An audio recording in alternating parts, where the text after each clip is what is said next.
Será, gente, que a interatividade humana vai desaparecer com a chamada, cultura digital, onde ninguém mais quer saber daquilo que o outro pensa em relação a você ou em relação a alguém mais do que tu e ele?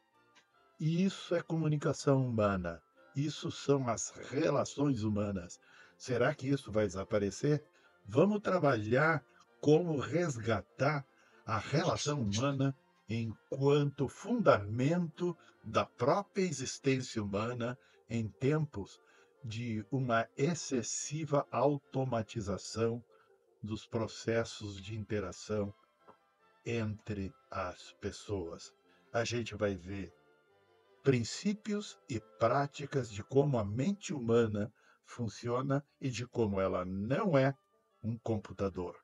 Dia 10, às 19h30, online, você está convidado. Convide quem você conhece e se interesse por viver melhor no trabalho, na vida pessoal e na vida social. E você, com toda a razão, pode me perguntar, Sérgio, e como é que ficam as emoções, os sentimentos, as sensações, que é uma base mais sensoperceptiva, já é primeira representação da realidade física, a sensação. Quando eu digo eu tenho uma sensação de que algo vai acontecer, na realidade não é uma sensação, é um sentimento. E esse sentimento é subconsciente, que se ele fosse consciente, né, um sentimento analisado, você saberia.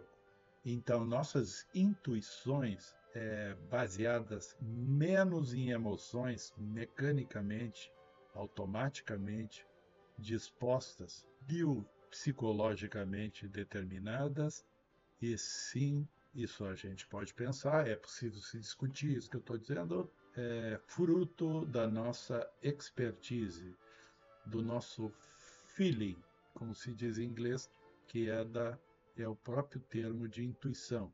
É um sentimento de que algo é possível ou pode acontecer. E ele não tem uma análise lógica nesse momento.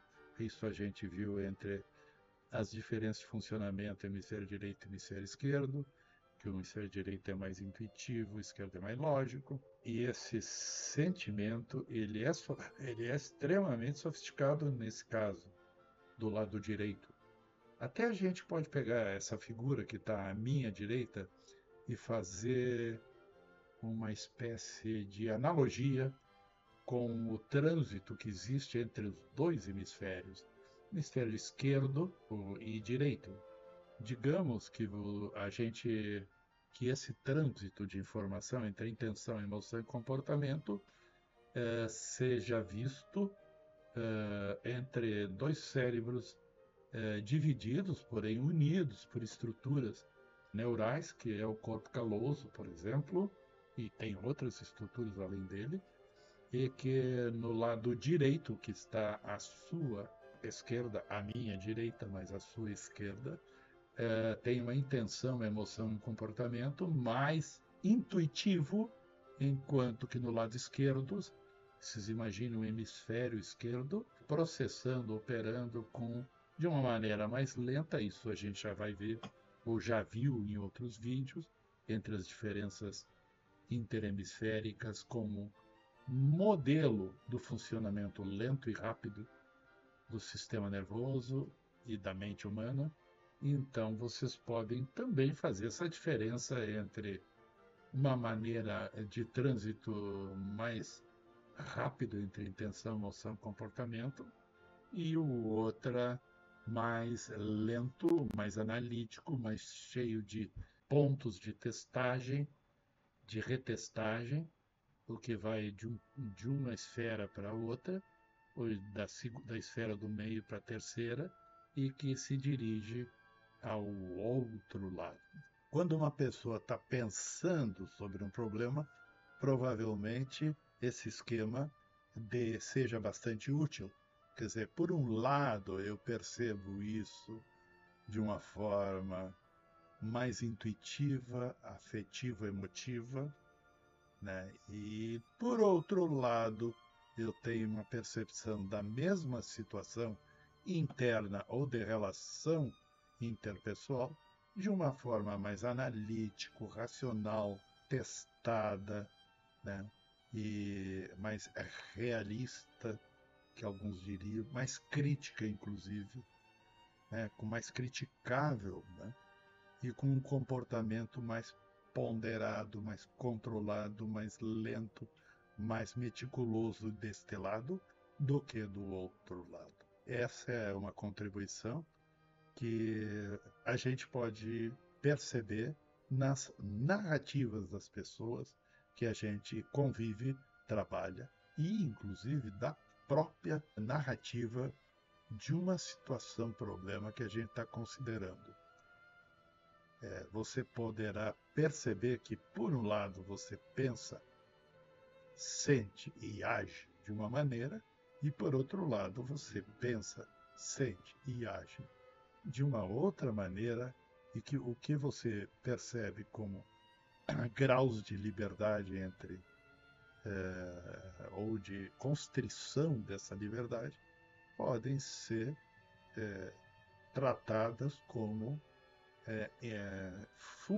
fundadas em aspectos ancestrais de uma divisão de trabalho e de funcionamento psiconeurológico. E isso resolve, de alguma maneira, as questões do desejo. O desejo foi proposto por Sigmund Freud na sua teoria metapsicologia, no que ele chamou de metapsicologia, e é metapsicologia justamente porque a psicologia da época dele, enquanto neurologista, era uma psicologia fisicalista. Então ele diz, não quero estudar simplesmente ou apenas as bases físicas, cerebrais, neurológicas, e pensar elas apenas quando eu tiver alguma atividade bioelétrica ou física do cérebro. Eu quero estudar essa atividade, como uma atividade baseada na introspecção. Eu quero estudar como um jogo de modos mentais, vamos dizer assim, de eu interagir comigo, e eu interagir com o outro, né? E examinar o que resulta disso através das narrativas, da forma como a pessoa expressa as suas experiências. Por isso foi chamada terapia da fala, porque não usava eletroestimulação, não usava condicionamento físico, não usava nenhuma maneira física, e se colocava toda a energia no exame da comunicação verbal e, até certo ponto, paraverbal, corporal, até certo ponto. Que a gente deve lembrar que o Sigmund Freud ele não gostava de ser visto, enxergado pelo cliente. Ele preferia ficar um cliente reclinado no divã, olhando para a parede, enquanto que ele ficava, tipicamente, que a gente sabe que a cultura toda retratou como padrão, ficar na cabeceira com um papelzinho tomando notas e dizendo algumas hipóteses sobre alguma coisa que foi narrada. Isso ele chamou de metapsicologia. E ele se baseava não na vontade, que está diretamente associada ao controle emocional, na regulação das emoções e dos comportamentos, e sim em algo que ele chamou de desejo ou pulsão, que seria mais sofisticado, seria mais profundo.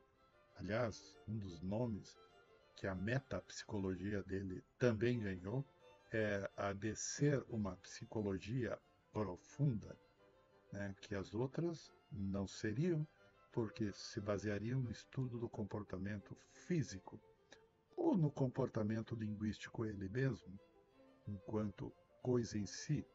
Não vamos entrar nesse momento em alguma reflexão mais aprofundada dos acertos ou equívocos desse tipo de abordagem, e sim a da compreensão para você saber de uma maneira simples, prática, que o desejo humano numa abordagem psicodinâmica é diferente da intenção humana e mesmo da vontade humana. Intenção, eu quero, né? Vontade, pego o que eu quero e aplico isso, mobilizando a minha fisiologia e, portanto, a minha emocionalidade em direção ao meu comportamento. O desejo para Freud tem relação com as diferenças sexuais, sim, e tem relação com a eroticidade, sim, mas não se trata de uma vontade no sentido racional e nem com uma vontade de ter um ato sexual, embora ele tomasse isso como uma coisa assim muito break news na época, né? A sexualidade, né? Que era um tabu, mas não, o desejo ele vai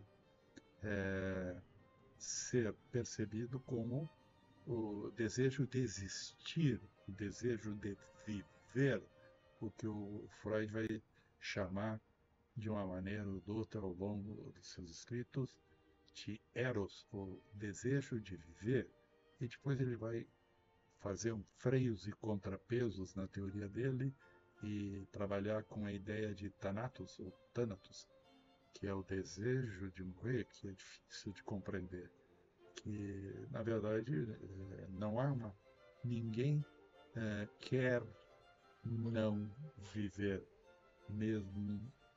Isso é uma situação que a gente pode trabalhar bastante em outros momentos, mas a ideia do desejo de viver, desejar já é uma demonstração de vitalidade, né? Desejar, perda do desejo, do elan, né? O que ele chamou de libido, está ligado à sexualidade, tá? E depois foi identificado com o sistema límbico, né? Que diz respeito à regulação das emoções. Mas para esse camarada, o nosso amigo Sigmund Freud, era algo mais transcendente, era o desejo de viver com ou sem, mais ou menos, intensidade sexual. Ela tinha uma correspondência com o desejo de viver, mas não se reduz à sexualidade no sentido emocional e comportamental, e também não é uma intenção no sentido de ser consciente e voluntário. Por isso ele fez um modelo teórico onde a noção central para ele é de um inconsciente. E o que era para ele o inconsciente? Alguma coisa que a consciência recalca, ele vai dizer assim, que põe para dentro e não deixa vir à tona. Para ele, consciência é uma espécie de superfície e aquilo que pode atrapalhar a, a, a percepção de mundo organizada de alguém, pode perturbar isso e é colocado para baixo como uma bomba de recalque na engenharia, na física, que é recalcada, põe para baixo, ou é escondido, ou é reprimido, como ele diz. Qual é a intenção minha de falar a questão do desejo aqui dentro do trabalho de fenomenologia relacional? É muito simples. Para a fenomenologia relacional, consciência, eu, de um lado, que nem na figura aqui, tendo ciência de mim mais ou menos sutil, ou intuitiva e do outro mais lógico, racional, mas um tipo de ciência, a minha consciência mais empírica, mais intuitiva, e o meu lado, do outro lado, mais à direita aqui da figura, sendo um lado mais racional, analítico, uma ciência com a outra dá consciência. E elas se combinam na parte de baixo dessas figuras através dos comportamentos. Comportamentos aqui, nesse momento, que pode ser considerados comportamentos mentais, né? Se isso tem a mesma morfologia dos hemisférios cerebrais e das fibras do corpo caloso, a gente está procurando a mesma morfologia, uma homologia, uma mesma forma que tem um sentido analógico, análogo ao que se interpreta em neurociência, sendo que eu, ciente de mim intuitivamente, ou ciente de mim racionalmente, o fato é que eu conjugo eu ciente com, empiricamente, intuitivamente, e eu ciente racionalmente, criticamente. Ou se eu estou numa relação eu-outro, é a minha ciência de mim com a tua ciência de ti, quando interagidas, formam a nossa C-O-M, ciência, a ciência de nós, que é movida pelos nossos desejos, pelas nossas intenções, vontades, emoções e comportamentos compostos entre si.